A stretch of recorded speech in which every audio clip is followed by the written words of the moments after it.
ఫుల్‌గా తాగి పార్క్‌లో పండుకున్నాడని సాయికి కాలొస్తది. ఖతం సాయికి రాంగానే పరిగెత్తాడు పార్క్‌కి వరుణ్ కోసం అక్కడ పార్క్‌లో చాలా దోలాడతాడు.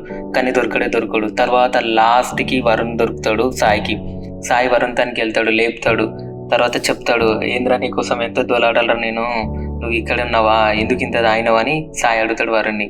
వరుణ్ మాత్రం ఏం సప్పుడియ్యడు. సాయి గట్టిగా అడుగుతాడు, "అరే నిన్నేరా అడుగుతుంది, ఏమైంది చెప్తలేవు, నాకేం చెప్తలేవు, అసలు నువ్వేంది, నువ్వు ఇట్లయినవేందిరా" అని సాయి గట్టిగా అడుగుతాడు వరుణ్‌ని. వరుణ్‌య్య, "అరే ఏం కాలేదురా, నాకే బాధ అనిపించి ఇట్లా తిరుగుతున్నా, ఏం చెప్పాలి నీకు, నాకేం అర్థమైతలే లైఫ్ మీద, అందుకనే ఇట్లా ఇంటిని వదిలేసి ఇట్లా బయటకు వచ్చినా" అని అంటాడు.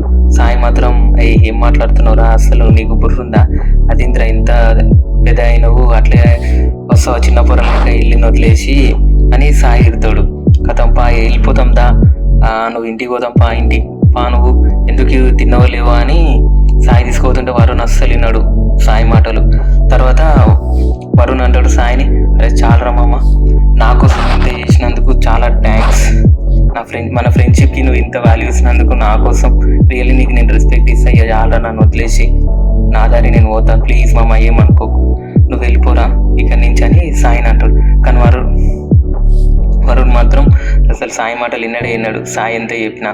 తర్వాత గట్టిగా అడుగుతాడు సాయి, "అరే మన ఫ్రెండ్స్ మీదనే ఒట్టురా, నువ్వు చెప్పకపోతే అసలు జరిగింది ఏందో చెప్పు నాకు, నువ్వు ఎందుకు ఇట్లా అవుతున్నావు చెప్పు, ఏమైంది, ఇంట్లో ఏం జరిగిందని" సాయి గట్టిగా వరుణ్ అడుగుతాడు.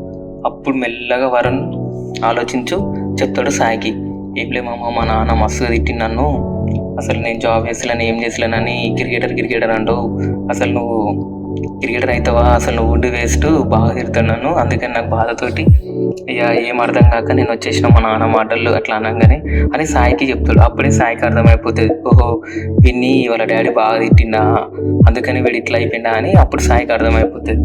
ఇక వరుణ్ మాత్రం చాలా ఫీల్లో బాధలో ఉంటాడు. అప్పుడు సాయి అంటాడు, "అరే మామ, ఇవన్నీ కామన్ రా, ఇవన్నీ పట్టించుకోవద్దు, నాన్న అప్పుడు తిడతాడు, మన మీద వాళ్ళకి ఎంతో ఆశ ఉంటుంది, మనం ఏదో సాధిస్తామని వాళ్ళకు ఒక నమ్మకం ఉంటుంది, సో మనము దాన్ని నిలబెట్టాలి, కానీ వాళ్ళకు ధైర్యం ఇవ్వాలి, కానీ వాళ్ళు తిడతారు, కానీ మనం అవన్నీ పట్టించుకోవద్దు, వాళ్ళు తిట్టరని మనం బాధ ఉండి మన లైఫ్ని ఖరాబ్ చేసుకోవద్దు, సో నేను చెప్తుందా అంకుల్తో, నేను మాట్లాడుతుందా" అని సాయి అంటాడు వరుణ్తో. అప్పుడు వరుణ్ అయినా కానీ విన్నాడు, నువ్వు చెప్పినా నిన్ను కూడా తిడతారా, మళ్ళీ మన ఫ్రెండ్షిప్ బ్యాడ్ అయిపోతుంది నీ దగ్గర, వద్దు బాగుండదు, నువ్వు వెళ్ళిపో మామ, నా లైఫ్ నేను ఎట్లనైనా తీసుకుంటా, నేను క్రికెటర్ అవుతా అని సాయితో అంటాడు. కానీ సాయి మాత్రం అస్సలు విన్నాడు, నువ్వు పిచ్చం లేక మాట్లాడకు, సరే మన ఫ్రెండ్షిప్ బ్యాడ్ అయితే అంటున్నావు, ఫ్రెండ్షిప్ ఏం బ్యాడ్ కాదు, మీ డాడీ ఏమన్నా నన్ను అన్నా కానీ నీకోసం నేను పడతా, పద నేను అంకుల్ చెప్తా, మస్తు టాలెంట్ ఉంది, ఏం కాదు అంకుల్, ఆయన ఎంకరేజ్ చేస్తాం, మనము టైం పడుతుండొచ్చు, అన్నీ కావాలంటే తొందరగా రావు కదా, కొంచెం టైం పడుతుందని సాయి అంటాడు. వరుణ్ తోటి అట్లా నమ్మిస్తానే వాళ్ళ తీసుకోవడానికి ట్రై చేస్తాడు. ఇక తర్వాత మెల్లగా వరుణ్ నమ్ముతాడు సాయి మాటలని. ఇక కొంచెం నమ్మిన తర్వాత ఇక మెల్లగా ఆడి నుంచి ఇంటికి వెళ్ళిపోతారు. ఇంటికి వెళ్ళిపోయిన తర్వాత సాయి వరుణ్ కలిసి వాళ్ళ ఇంటికి వెళ్తారు, వాళ్ళ నాన్న వాళ్ళ ఇంటికి. అప్పుడు వాళ్ళ నాన్న ఎవరు ఉండరు.